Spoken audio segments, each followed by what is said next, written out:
11 a.m. If you can please turn on so that we know who is in attendance, and I will be calling roll as well.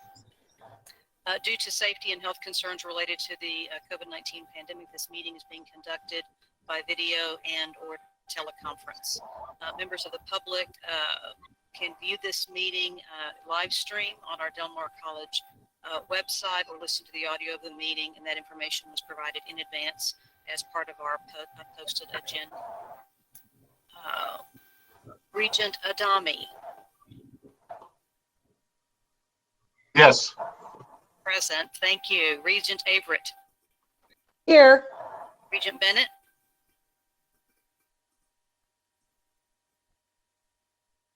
Okay. Regent Bennett is, I think, going to be in and out of the call, so we're going to keep an eye on his attendance as he comes in and out of the call. Regent Garza. Here. Great. Can you turn on your camera if possible, please? Regent Just a Hutchison. minute. Thank you. I'm here. Thank you. We do not expect Regent Salinas today. We know Dr. Turner is going to be a few minutes late this morning. She had a conflicting TERS meeting at which she represents Del Mar College, so she'll be joining us shortly. I am Regent Scott, so we do have a quorum and can conduct business. If you please join me for a moment of silence.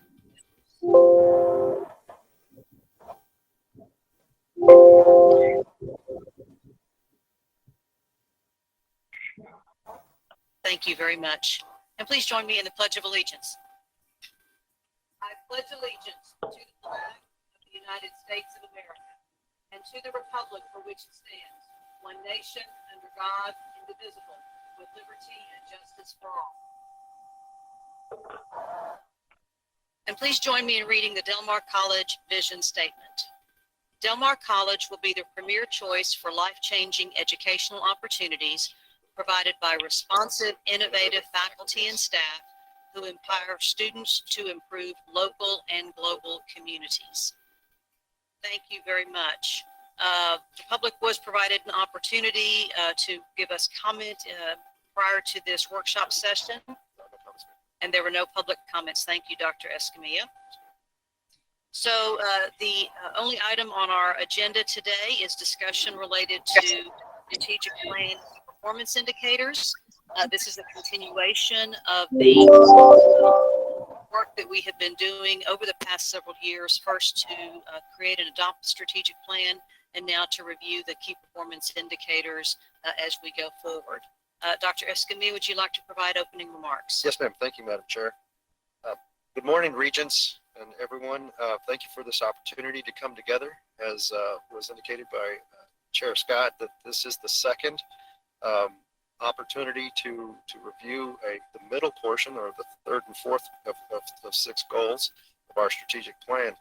I would just like to kick us off by reminding everyone that if you all have any questions about the first 2 or any aspect of the strategic plan, please reach out to my office so that we could facilitate any sort of discussion, answering questions and the like. I'd just like to also remind everyone that the college's strategic plan is the foundation for all things strategic, operational, and tactical. What does that mean? It is the document in which we operate and tie everything we do to tied to it. And so as such, it is such a critical piece. It is a foundational document for not only operating, it's for accreditation, for finance. We'll leave it to 11:40. And so I just would like to also just add that, again, what is so special about this particular plan that we're into our second year of the 5-year cycle is that I believe that it is the most student-centric strategic plan that I've experienced, certainly, and according to many other people who were here long before I was, long before I've been here, say that agree that this is about student outcomes and one of the most focused on students. So that being said, I turn the microphone over to Dr. Christina Wilson to carry on the presentation. Dr. Wilson? Good morning, everyone.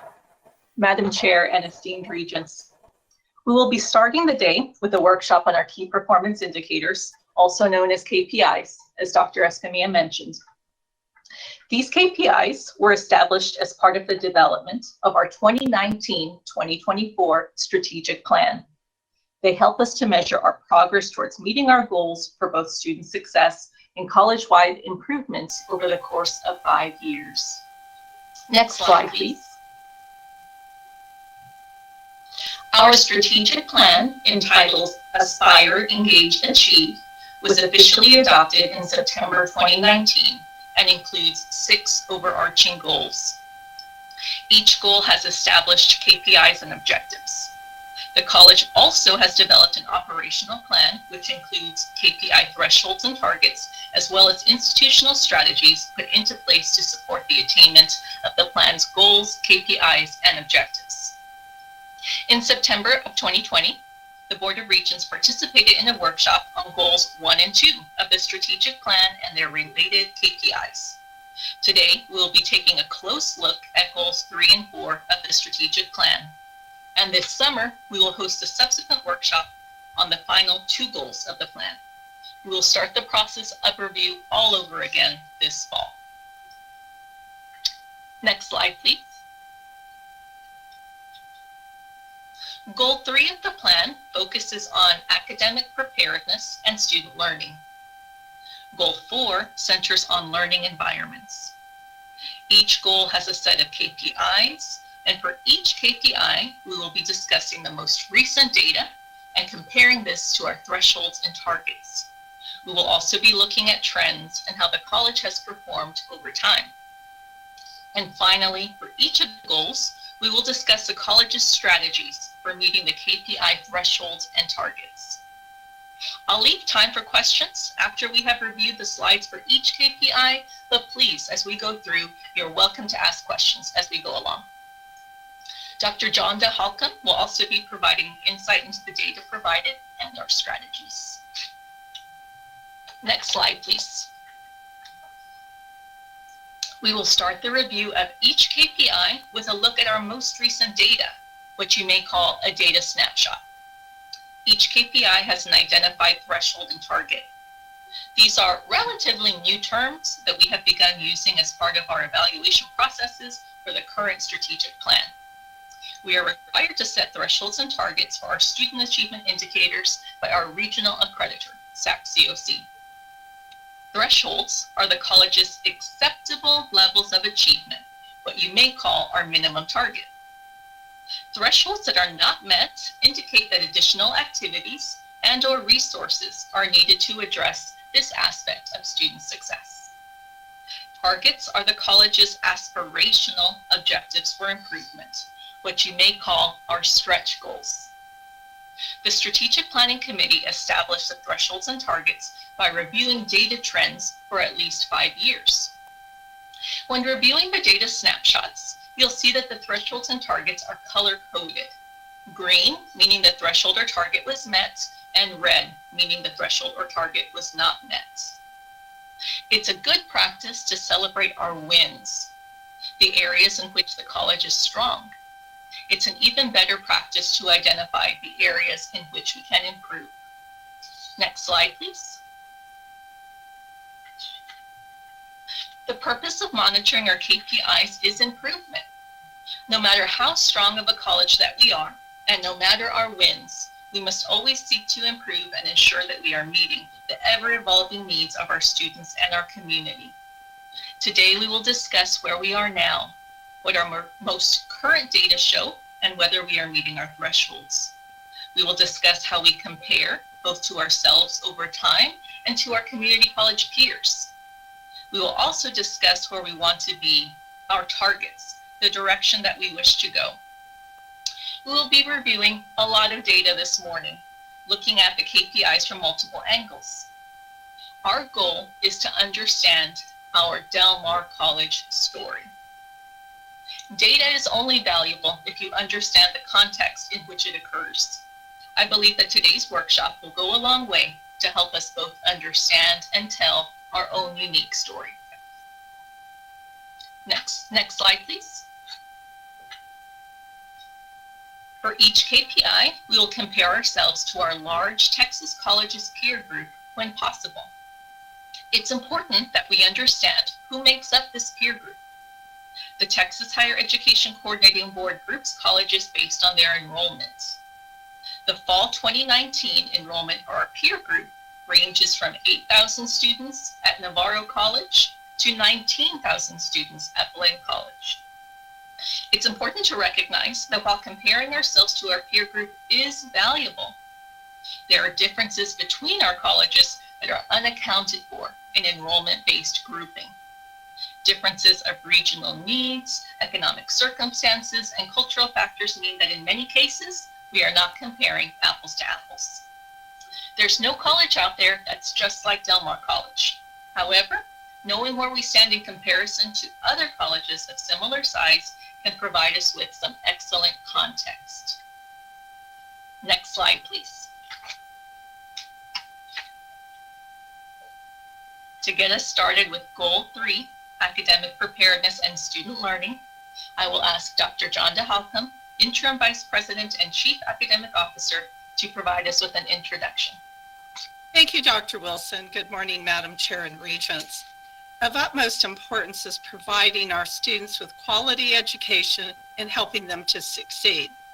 Students often need help with preparation for their college-level courses.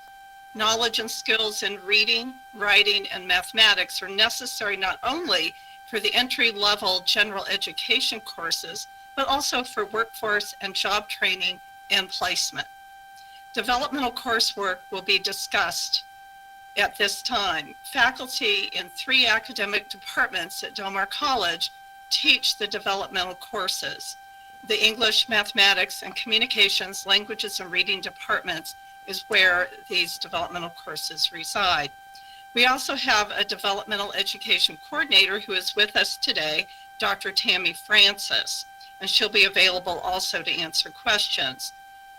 In addition, we have a developmental education council that brings all units of the college together to discuss preparedness issues. As you can see, we are very committed to academic preparedness and learning. Now, Dr. Wilson will take you through the 3 key KPIs for this goal. For each KPI mentioned, she will be discussing the most recent data and comparing this to thresholds and targets. We will discuss strategies to help our students to achieve. I'd like to turn this back over to Dr. Wilson. Thank you, Dr. Wilson. Thank you, Dr. Halcomb. Next slide, please. Goal 3 has 4 KPIs. Each KPI tells a key piece of our story, and we will be looking at each one from several angles. It's important to note that KPIs 2 and 3 are Texas Higher Education Coordinating Board metrics. They each contribute to the college's success point formula funding. Next slide, please.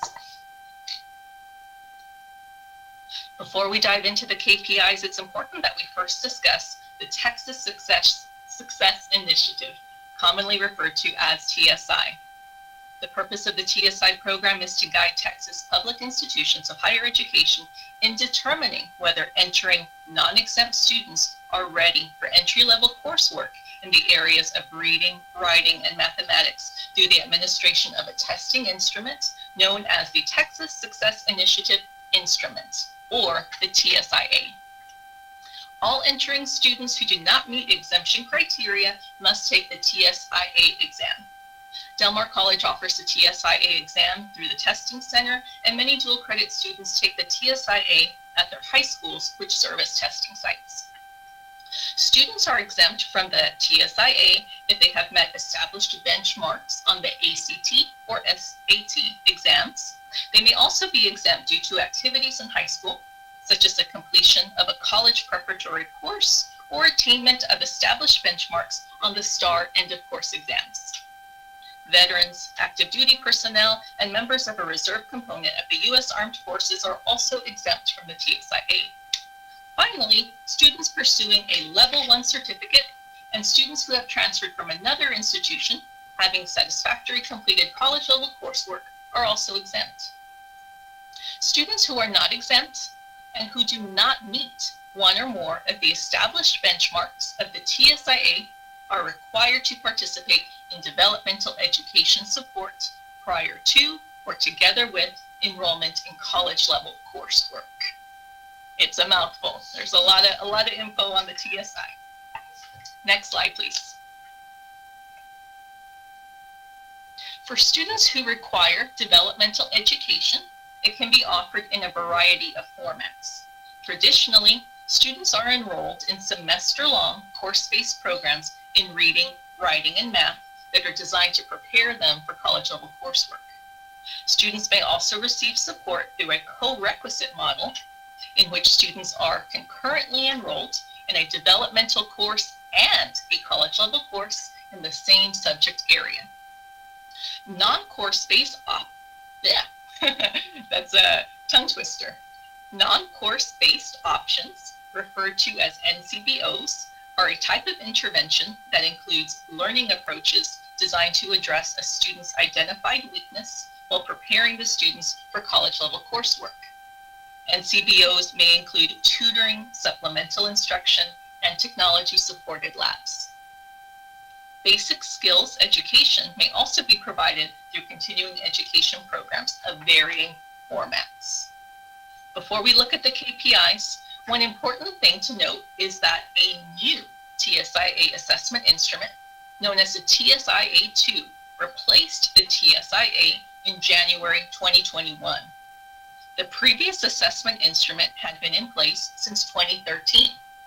The new instrument incorporates a new scoring scale and benchmarks, and we anticipate it will impact the number and percentage of students that require developmental education. I will pause here for questions.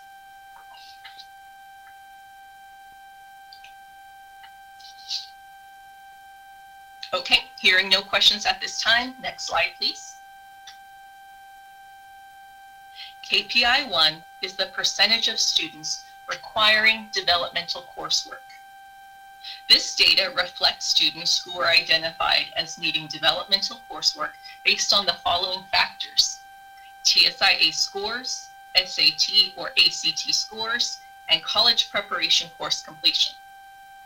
You will see that our thresholds and targets are color-coded. In the fall of 2020, we had a slight increase in the percentage of students requiring developmental education, which resulted in the college not meeting its 66% threshold. We aspire to meet our target of 60% of students requiring developmental education by 2024. It's important to note that this data looks at first-time in college students, commonly referred to as FTICs. This is just a small subset of our overall credit student population. Each fall semester, the college normally enrolls 1,200 to 1,300 FTICs. During the fall 2020 semester, Del Mar College saw a significant decrease in the enrollment of FTICs, which we attribute to the impacts of COVID-19. In the fall 2020 semester, we enrolled just 756 FTICs. This is a significant KPI to monitor, but it's important to keep in mind that this tracks students as they enter Del Mar College and before we have had the opportunity to provide students with support.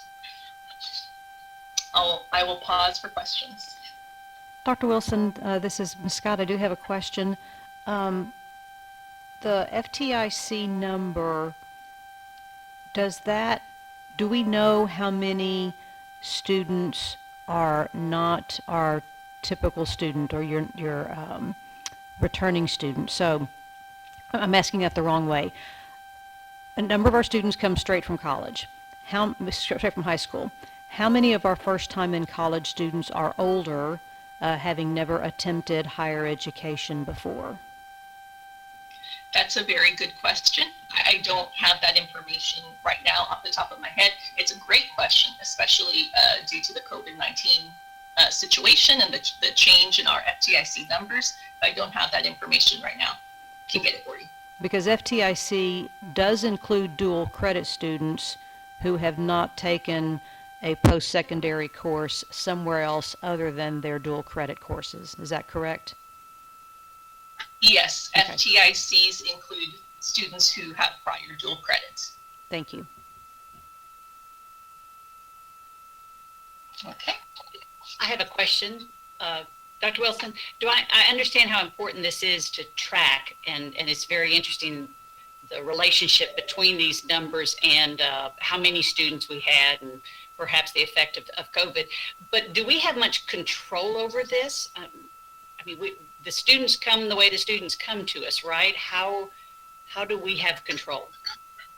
Yes, thank you for bringing that up.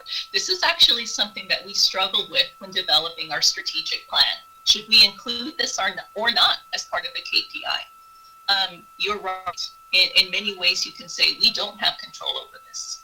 But however, we do already have very strong partnerships with our ISDs, and I think we can look at this more collaboratively to see how we can impact these numbers over time. So we struggled with it. We thought, should we put it in? Should we not? Since this is an indicator that is very early in a student's career, but we thought it important enough to both track and also address through stronger partnerships. I appreciate that question, Ms. Hutchison. I had the same thought, but what occurs to me is that it is important to track whether or not we can control it. I think it is important for us as regents to understand this number and understand our target, but whether or not we have a target, it's important for us to understand and track. Great question. Yeah, I agree. It's very important to track. I guess by putting a target, it suggests we've got a weapon. That we have something to aim at that target. And other than the collaboration, it's only something to track, I think. Good point. Thank you. Next slide, please. Looking further into this data, here's the breakdown by subject area of the fall 2020 FTIC students that require developmental education. 65.5% of the fall 2020 FTIC students require developmental education in math. 16% required it in reading, and just over 30% required it in writing. These figures are consistent with prior year's data. Please note that these percentages include duplicates, as students may require developmental coursework in multiple subject areas. Of the fall 2020 FTICs, 13% of them required developmental education in all subject areas. But you can see from the visual, math is the area in which most students need additional support. Next slide, please. Let's go back to our overall combined rates of students requiring developmental education. Here's a visual representation of our 5-year trends. Rates have remained stable during the last 5 years. Visually, you'll see the target that we have set for ourselves for 2024, as indicated by the blue star. Our threshold line is indicated by the red dotted line. We seek to decrease the percentage of students requiring developmental coursework. As you can see, the threshold and target we have set for ourselves are below the average 5-year rates. As I mentioned just a few minutes ago, the new TSIA-2 just recently replaced the original TSIA, which had been in place since 2013. The impact of the new assessment instrument on the percentage of students requiring developmental coursework is still yet to be seen, though we do anticipate a significant change. Additionally, please note that data comparing our rates to our large college peers or to our statewide peer group are unavailable, as this data that we're showing today was collected internally, and it includes ACT and SAT scores and college prep course completion, which often is not shared publicly. But in looking around at other schools, rates are among average and comparable for community colleges. Dr. Wilson? Yes, sir. Yeah, I'd just like to add a comment. I should have probably done this a little earlier. Regents, whenever we're talking about data sets and research and so forth, going back to what you all were saying, Regents Hutchison and Chair Scott, that the sampling of data that we are choosing to analyze is they are important. And many times in research, what we do is take narrow cross sections of our population, narrow samples, random samples, even purposeful samples. So the data is very rich. It's very pertinent, going back to what we were saying. Because I know for the newer regions that it seems like a small number and so forth, but it is totally valid. It is a very, very strong indicator as to what's going on in our classrooms. I should have said that a little earlier. I apologize. I'm juggling a few other things, but I want to emphasize how important these are as strong indicators for everyone across the state. And side note, we're working on fixing these definitions and broadening these definitions with the state as we speak during the legislative session. Thank you. Thank you, Dr. Escamilla. Next slide, please. Moving on to KPI 2, unprepared students who satisfy TSI requirements in 2 years. This KPI looks at first-time in college students who are identified as unprepared based on their TSIA scores and tracks them to determine the percentage that meet the state's TSI requirements within 2 years. Students can meet the state's TSI requirements by completing the college's developmental education program requirements or by retaking and passing the TSI assessment.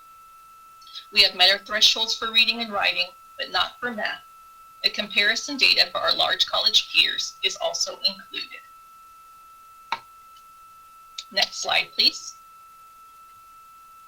Here is a visual representation of our 5-year trends in math. At the bottom of the chart, you will see both the year that the data was collected and the student cohort that is reflected in that year's data. For example, the 2020 data reflects the all 2017 FTIC student cohort and their progress within the 2-year time period. We have experienced an increase in our rates from 2016 to 2017 and have maintained fairly consistent rates since then. Next slide, please. Here's a visual representation of our 5-year trends in reading. We have experienced a steady increase during this time period. Next slide, please. And here are our 5-year trends in writing. There have been inconsistencies in our rates during this time period. The Tsi Assessment Instrument was first launched in the fall 2013 semester. The INRW curriculum model, which integrated the upper levels of reading and writing, was also first implemented in the fall 2013 semester. More and more students had access to this accelerated curricular model in 2014 and 2015. Additionally, there have been statewide changes to the TSIA benchmark for writing. In 2017, the Texas Higher Education Coordinating Board decreased the TSIA benchmark that students needed to meet to pass the writing requirement of the assessment. All of these changes have had an impact on our students' attainment of the TSI requirements for writing. I'll pause here for questions. Okay, hearing none. Next slide, please. Here you will see the details of this KPI for Del Mar College, our large college peers, and all Texas colleges. What is important to notice is the rate of change over this time period, as highlighted in yellow in the right-hand column. This column describes the percentage point change over the last 5 years. We are always seeking to improve, and it is helpful to see if we are improving at a similar rate as our peers. As you can see, the change that our college has experienced for reading and writing is substantially larger than our large college peers and our statewide peer group. The change that we have experienced for math falls behind our large college and statewide peer group averages. I will pause here for questions.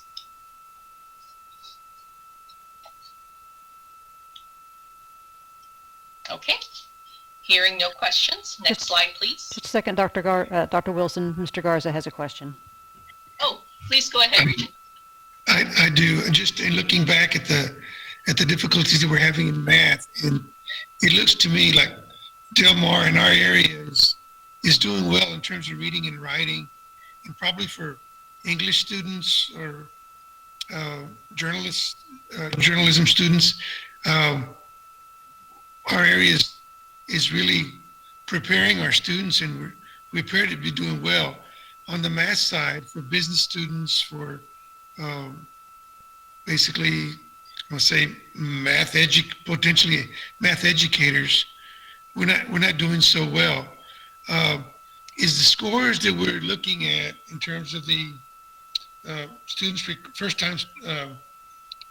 time in students, college students, requiring developmental coursework, does that include our dual credit students? Yes and no. Our dual credit students aren't included in this cohort until they graduate from high school. So it is possible that somebody who graduated from high school who maybe didn't take dual credit in math, they graduate from high school, become an FTIC, and are included here. That is possible. But as a whole, dual credit students aren't included. I'm sorry. Go ahead, Mr. It appears to me, though, that if we could get the numbers or see how well our dual credit students, recognizing that dual credit students are likely to be maybe possibly more motivated earlier in their educational career than students that go on and graduate in their respective high schools, and also the ones that are recommended for dual credit are also higher achievers. But I'm wondering if there might not be a way to get some information from those numbers to figure out if what we're teaching and getting them started with at Del Mar and the way we're educating these students, the methodologies and such might not be beneficial to pass back down to our school districts, our feeding school districts, so that they might be able to make some adjustments in the way that they teach their students math so that they're better prepared when they come to Del Mar. Does that make sense? Yes, Mr. Garza, this is Mark Escamilla. So I want to answer it in a different way, because to your point, these dual credit students that are coming in on the credit side of the curriculum are TSI complete mostly, or if they're not TSI complete in an area, then they can't take courses in there. So if their TSI levels are right for reading and English, we'll allow them into the English classes and the 1301s and everything else. So, and there's an opportunity, or there's a chance that a student may be TSI complete in one area and not both. Maybe not math and English. And so it depends there too. We begin to split hairs and so forth, but this really is the tale of our students, our dual credit students' plight. The other thing, and from the other standpoint, it is as we look at the dual credit students, many of them are TSI complete across the board. Taking those college classes, never touched developmental ed.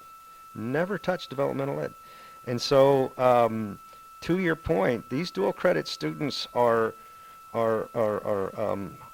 very high achieving students at a very early age, and oftentimes hitting college algebra and English and all these other things well before they ever even get to their senior year in high school.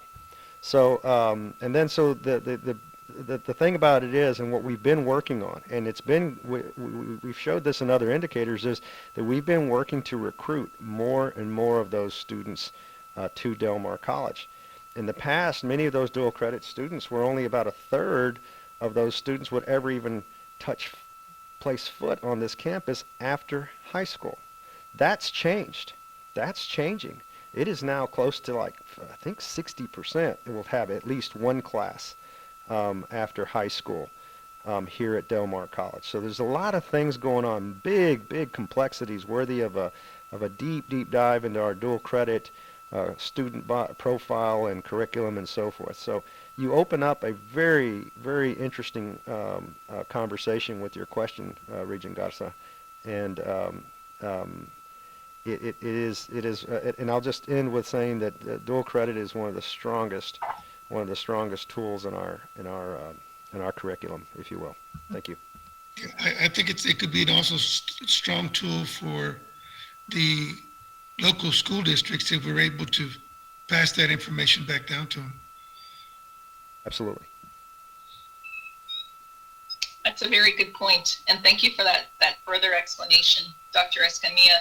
This is a very complex and critical issue here, and we're beginning to look at this through our strategic plan with fresh eyes. So I appreciate the recommendations and suggestions for how we can look at this further. Thank you. Next slide, please. We will now discuss KPI 3, unprepared students completing a college level course in 2 years. This KPI looks at FTIC students who are identified as unprepared based on their TSIA scores and tracks them to determine whether they successfully complete a college level course in the subject area in which they entered not ready within 2 years.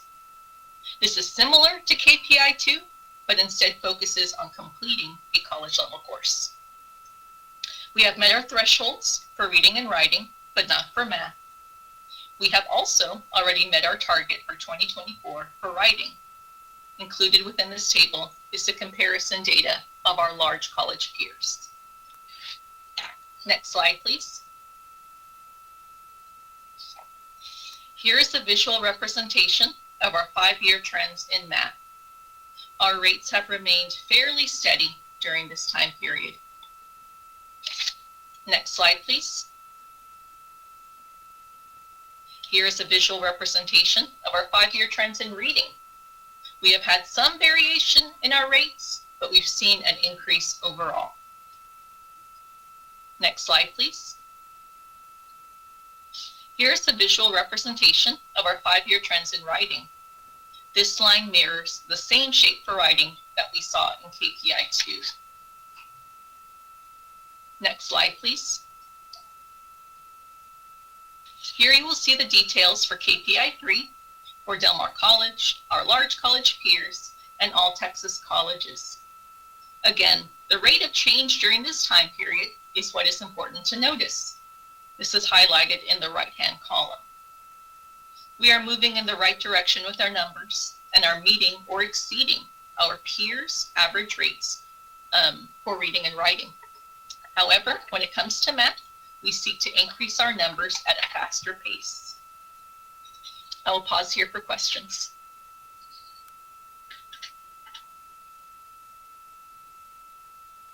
All right, hearing none, let's please move on to the next slide. KPI 4. This is the last KPI for Goal 3, course completion rates. We'll be looking at rates for non-dual credit students and dual credit students separately. This table includes the rates for students enrolled in credit programs, excluding dual credit students. The rates are disaggregated by the following course delivery methods: face-to-face, online, and hybrid. Students successfully complete a course when they earn a grade of A, B, or C. Our faculty aim to create environments that support student learning while also maintaining the challenge and rigor that is appropriate for college-level coursework. It's important that we consistently monitor our course completion rates while also ensuring that our students are succeeding in all of our course delivery methods. We have set a threshold that our completion rates for all course delivery methods will be within 20 percentage points of each other. We have met this threshold. Our target for 2024 is to narrow the differences between these course completion rates to be within 5 percentage points of each other. Next slide, please. Here you will see the 5-year trends for all 3 course delivery methods. Again, we're looking at non-dual credit students in our credit programs. Hybrid course completion rates are consistently higher than face-to-face course completion rates. We attribute this to the fact that the majority of our hybrid course sections are offered as part of very structured programs, such as process technology, and nursing education. Prior to the COVID-19 pandemic, few programs offered many courses in hybrid format other than the process technology and nursing education programs. Online course completion rates tended to be just slightly lower than face-to-face completion rates, which mirrors a trend that can be seen nationwide. I will pause here for questions. When will we have fall 2020 data available? Because as you mentioned, so many of our courses moved online and then now hybrid. I'm curious as to what those trends will look like. We have, I wish I had brought that with me. I believe we have some preliminary analysis, but I unfortunately don't have that with me. Our Dean of Learning Resources may have that available. We can get that to you after this workshop. Okay, so the online and the face-to-face represent more students in an open environment than you said the hybrid does. Would that be a correct statement? Yes. Okay. That is correct. Let me see. I think I may even have that breakdown with me.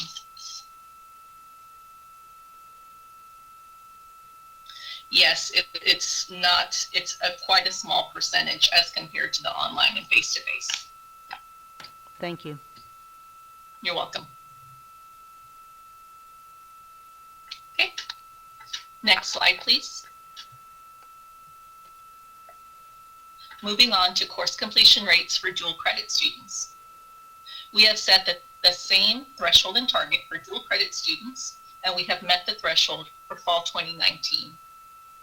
Please note that we do not offer hybrid course delivery format for dual credit course sections. Our partnering ISDs prefer face-to-face or online course sections to facilitate consistent scheduling. Next slide, please. Here are the 5-year trends for the face-to-face and online delivery methods. These rates follow a similar pattern as the non-dual credit students, with the completion rates for online courses tending to be slightly lower than face-to-face courses.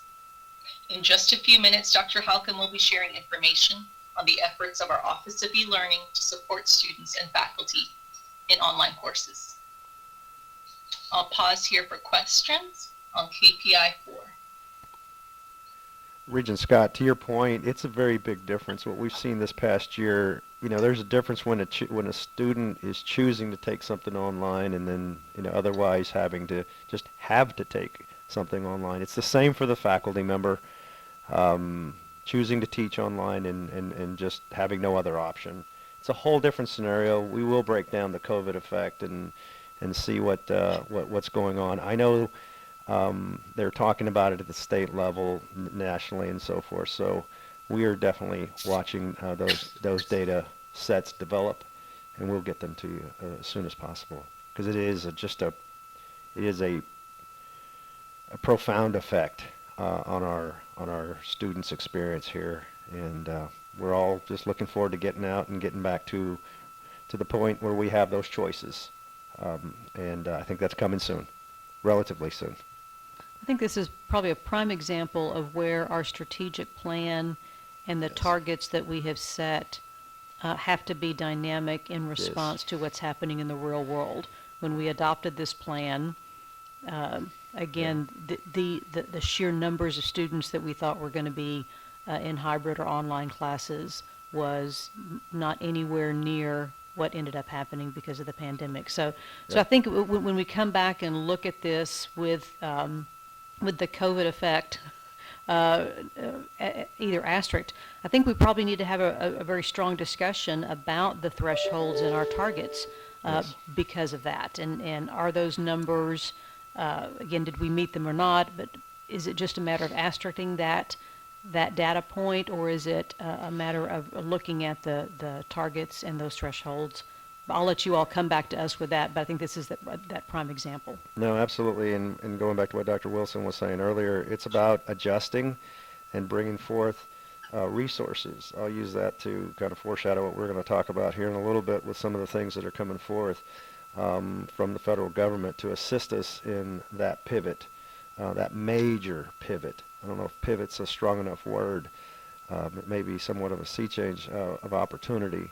So again, we'll tie resources to strategies, to planning, to adjusting, and again, going back to that idea that plan is just a plan. It's not carved in stone for a reason, and so we will adjust. Thank you. Thank you. We will adjust. That is correct. Any additional comments or questions on these KPIs? Okay, I think we're ready for the next slide. And this brings us to the strategies portion of the presentation for Goal 3. I will hand the floor over to Dr. John DeHalcom. Thank you. There are curricular strategies that we put in place to support students who require developmental education.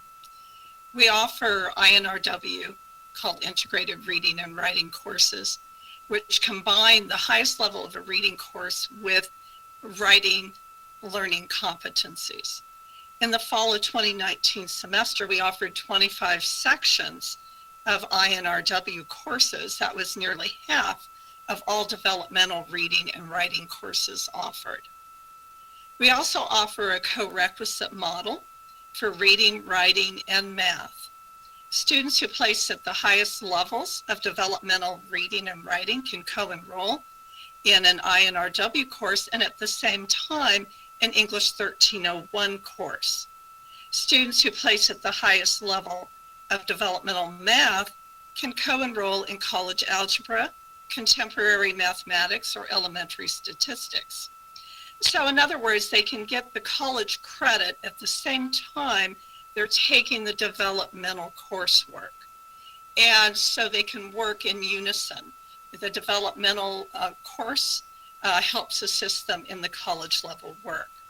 In addition, as Dr. Wilson mentioned earlier, we have non-course based options called NCBOs, which by definition are targeted interventions that use learning approaches designed to address a student's identified weaknesses and effectively and efficiently prepare the student for college level work. The NCBO is generally taken at the same time as the college level course, but is not classified as a co-requisite course.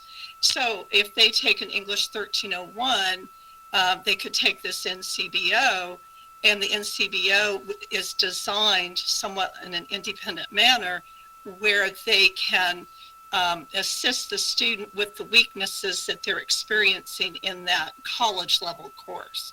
So that has been working pretty well with the students that are at the higher level of your DevEd qualification. Next slide, please. Now, Del Mar College provides many opportunities or strategies for enhancing the learning experience. We have a Math Learning Center, and we call it the MLC. It's under the direction of the mathematics department. It serves all math students, those seeking help not only in developmental, but perhaps they need help in calculus or differential equations, or mathematics that they need for the engineering program. So it's a wide range of help that they provide. Assistant instructors and tutors provide expertise in helping these students to achieve in mathematics. We have an MLC on the East and West campuses, and we're in the planning stages for one on the new South campus. This is a very popular place for students to go. They do hundreds, thousands of students and help them on a regular basis. We have a reading lab under the direction of Communications, Languages, and Reading Department. It's made available to all reading and English developmental education instructors and also available to the entire campus. The reading lab offers reading and writing workshops as well. Then our Stone Writing Center, which I'm sure you've heard about, is under the direction of the Learning Resources.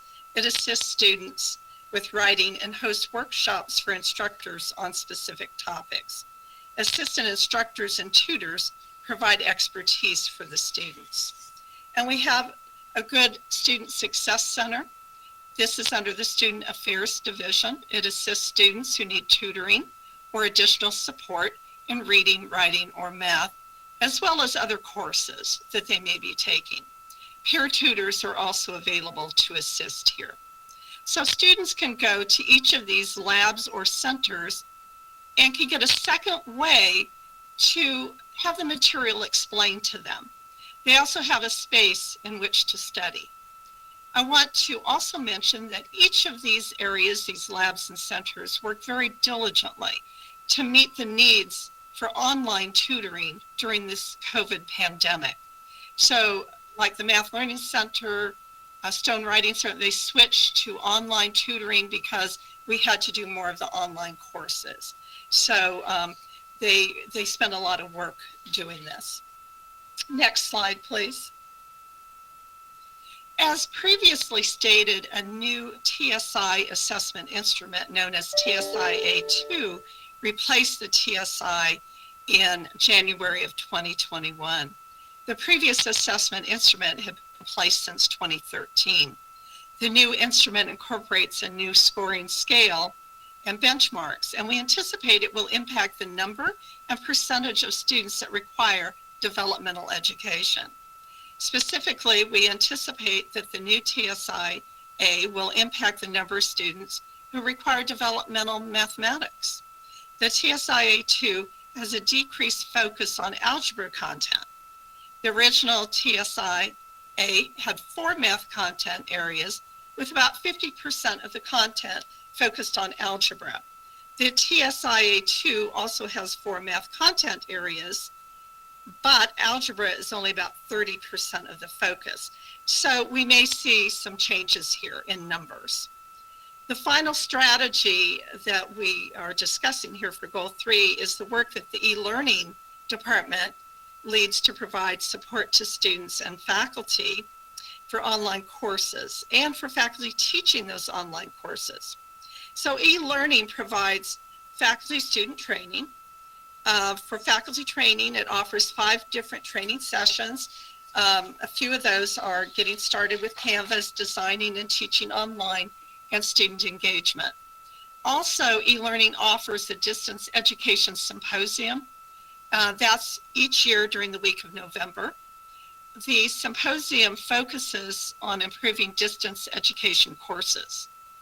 For students, e-learning offers a student orientation that is designed to make students familiar with the major elements of Canvas and online teaching so they can navigate their courses and be successful. So as you can see, we have adopted many strategies to help our students to become academically prepared and successful in their college level courses or workforce and job placement. I would now like to hand the presentation back to Dr. Wilson. May I ask a question? Yes, question time. Please go ahead. You ready for my question? Okay, Dr. Halcomb, I'm not sure I caught the gist of what you're talking about with the TSI-A2 and the change in the numbers. Are you expecting a positive change that we will have? I anticipate, now we don't know because we are just going to start this. I anticipate we're going to see fewer students needing developmental mathematics because they're not focusing as much on algebra, and algebra has been difficult for many students. You can imagine if you've been out of school even a year, algebra can be difficult for you when you take a test. Yes, we anticipate That's positive. what I was hoping. Yes, thank you for the question. And I have a follow-up question, I think potentially for Dr. Halcomb, maybe for Dr. Escamilla. Can you describe how our investment in technology, Civitas, and some of the other tools have impacted these learning strategies as well? I guess they're really more impacting our teaching strategies and our follow-up with students, but are they assisting in identifying students who are having difficulties kind of in real time?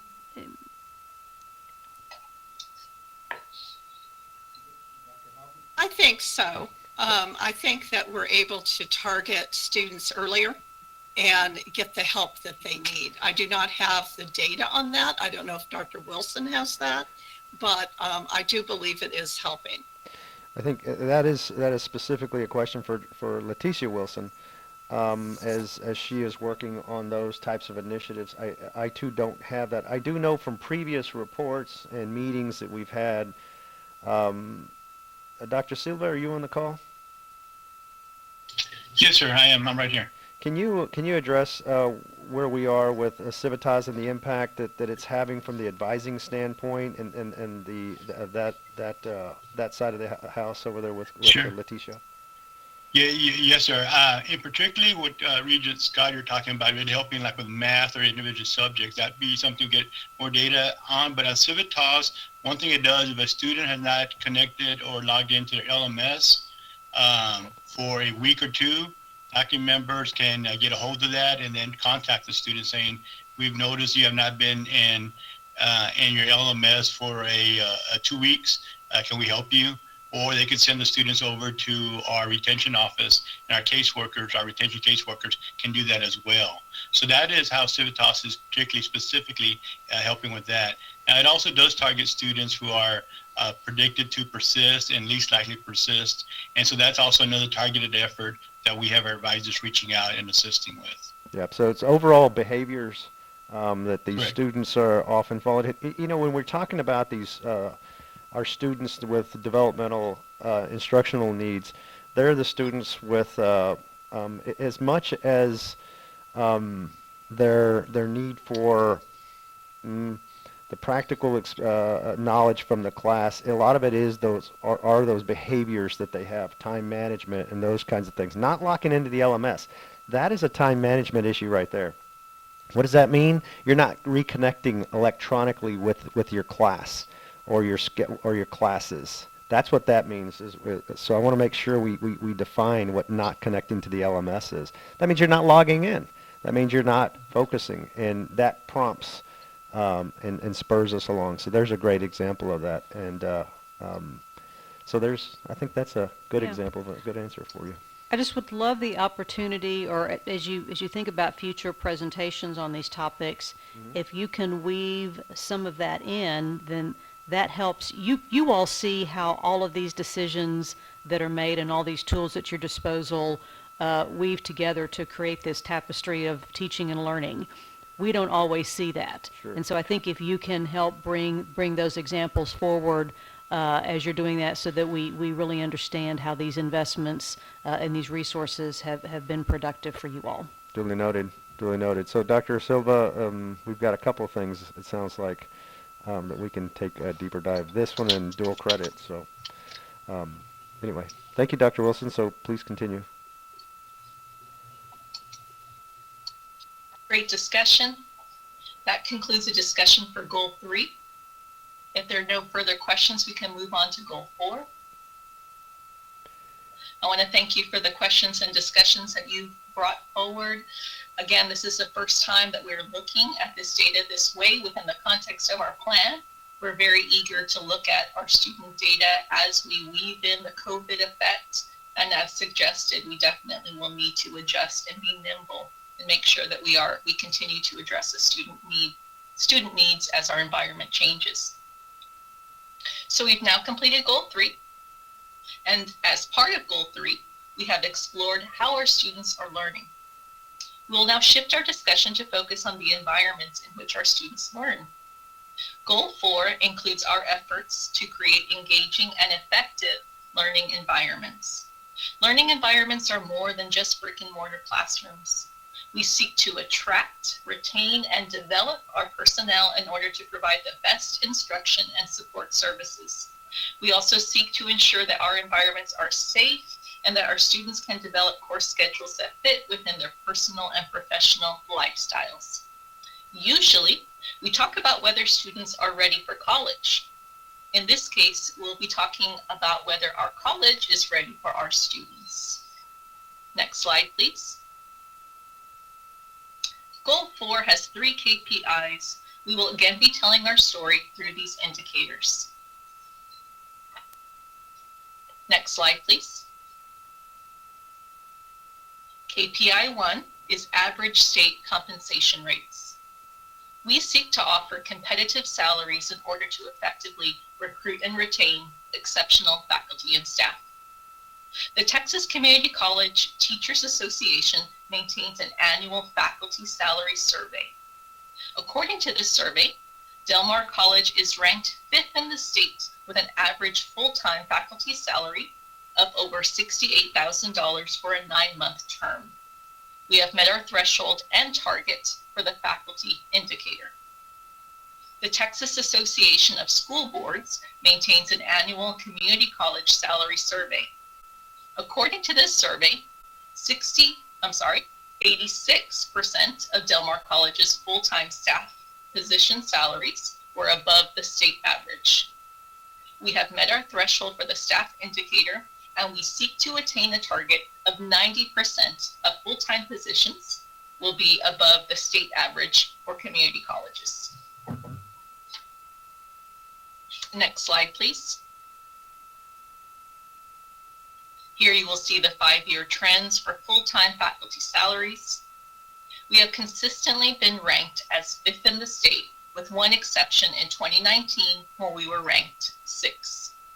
Our full-time faculty salaries have steadily increased during this time period. We don't have trend data at this time for full-time staff salaries to show you.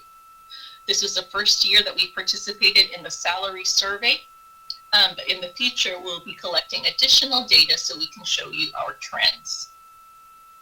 I'll pause here for any questions.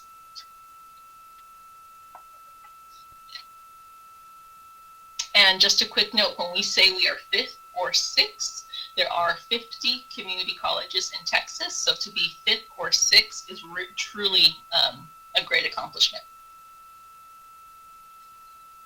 So just to emphasize, this is 5th or 6th out of all community colleges, not our large college section, right? Yes, Regent Hutchinson, very good point. This is out of all community colleges in Texas, all 50.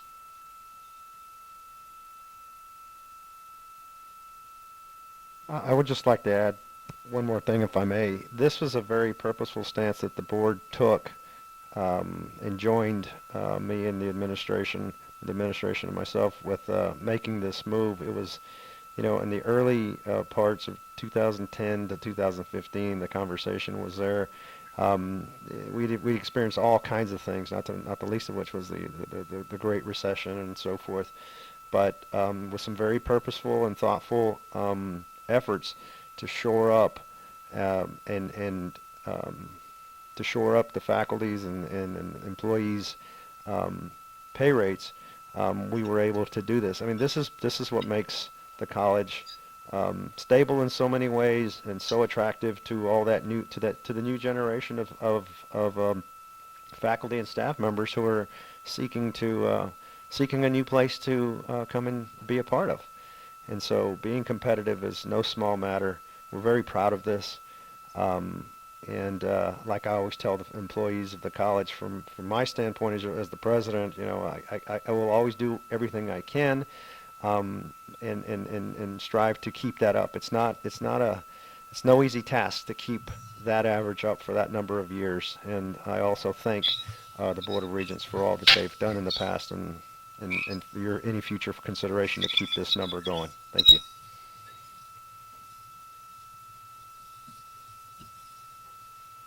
Thank you, Dr. Escamilla. Before you Are there continue, any further comments or questions on this KPI? I just wanted to welcome Dr. Turner.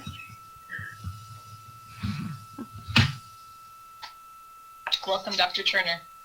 Hello. Good morning. Good morning. Next slide, please. This is our second KPI for Goal 4, our annual safety and security report. We seek to create and maintain safe and secure environments which are conducive to student learning. The 2020 annual security and safety report was completed in the fall 2020 semester and was shared with the Board of Regents during the December board meeting. The report demonstrates our compliance with the Clery Act and the Violence Against Women Act and is It's publicly available on the college's website. We have met our threshold and target for this indicator by both maintaining compliance and seeking to improve safety through proactive measures. Next slide, please. The 2020 report details the proactive measures that we have in place. An example is the inclusion of key information within the new student orientation, including the Student Code of Conduct, Student Rights and Responsibilities, and Title IX and alcohol and drug policies. Posters, brochures, and flyers on Title IX and the Campus Save Act are also available on campus, and security and safety awareness trainings are also offered on a regular basis. I will pause now for questions.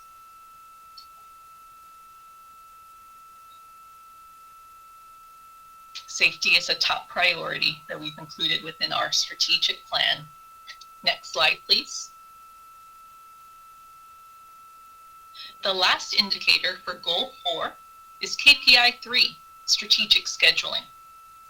The college seeks to offer our courses at times and locations that fit within students' personal and professional schedules. This is partially for convenience, but more importantly, it's for efficiency.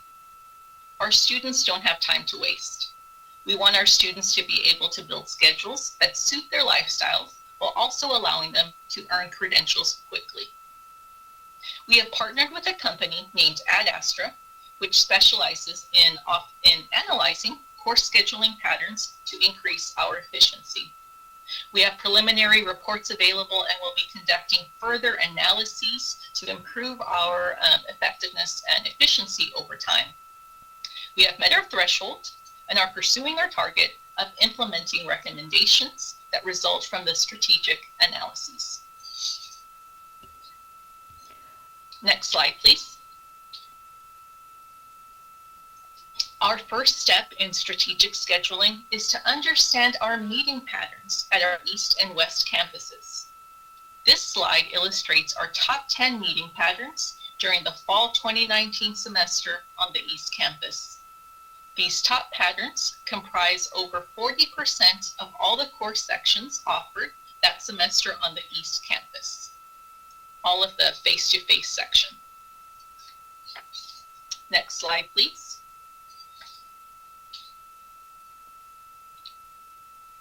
This slide illustrates our top 10 meeting patterns during the fall 2019 semester on the West Campus. Due to the nature of the programs offered on the West Campus, which require extensive lab sections, there's quite a bit of variation among our meeting patterns.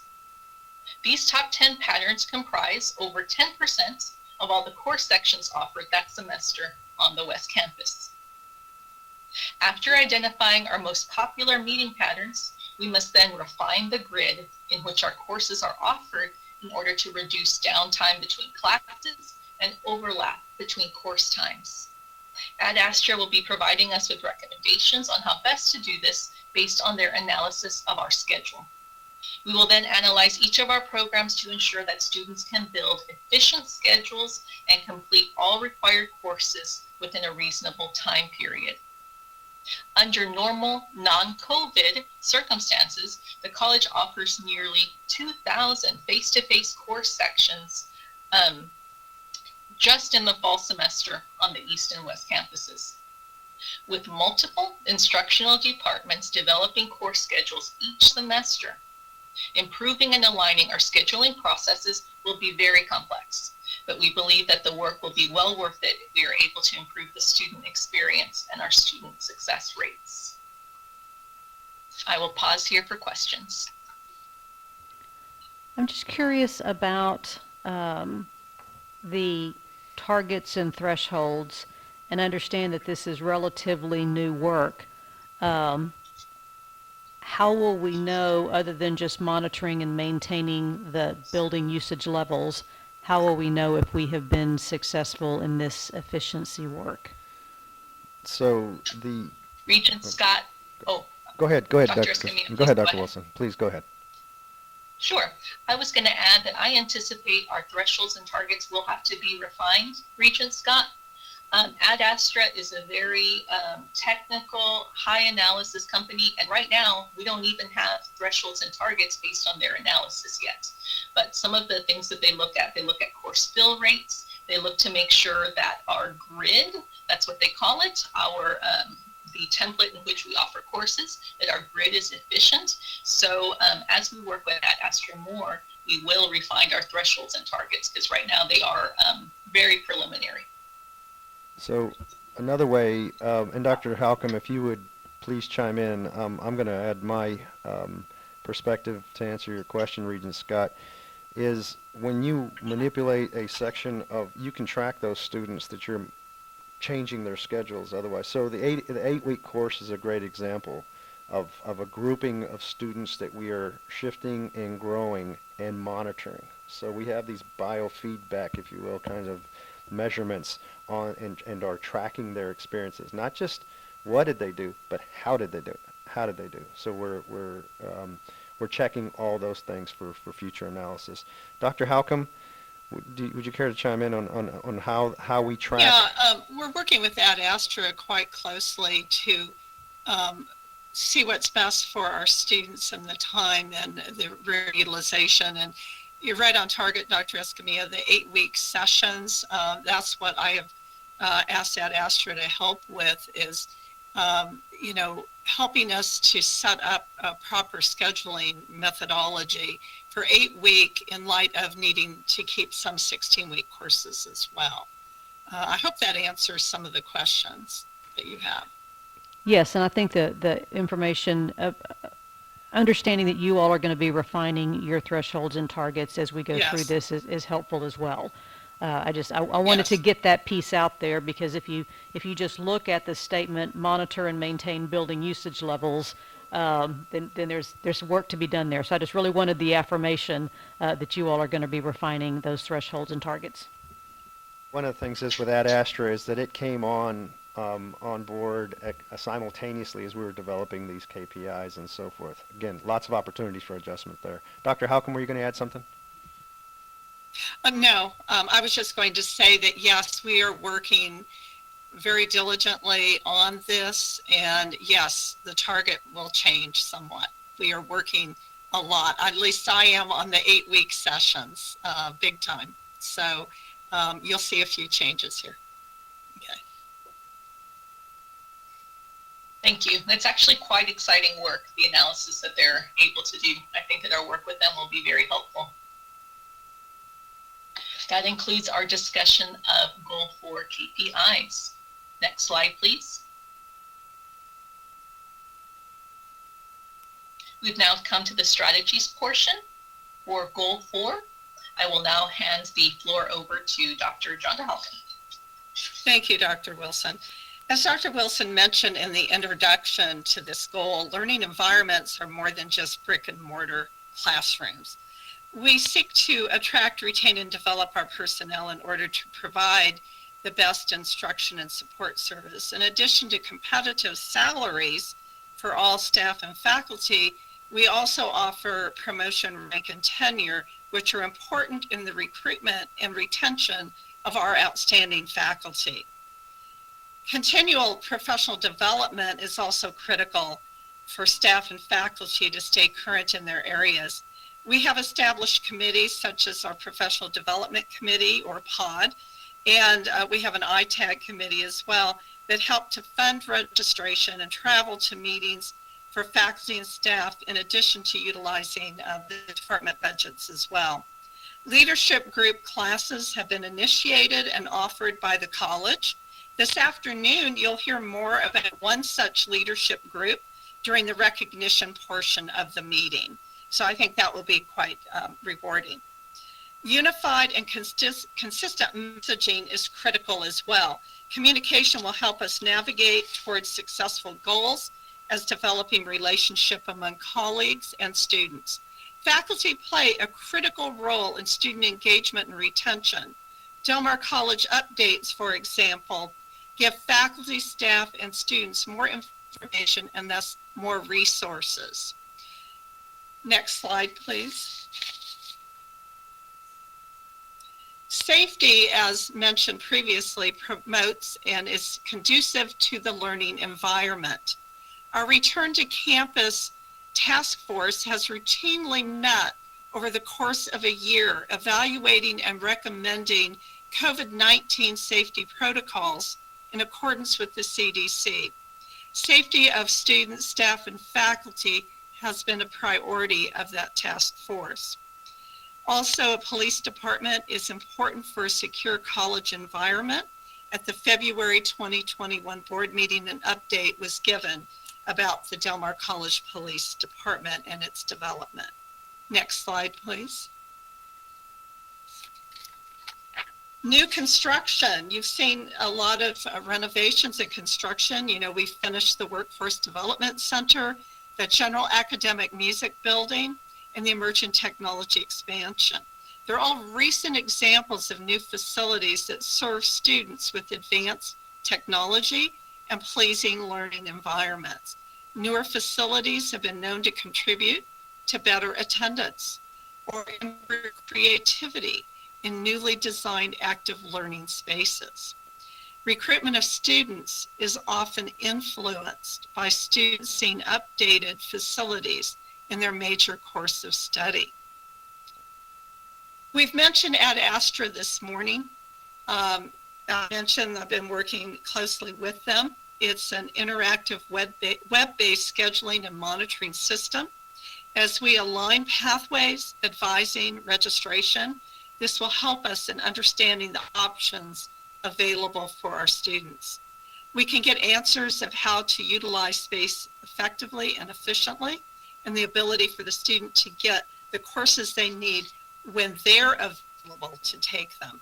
In addition, this will provide clear pathways of sequencing of courses for our students.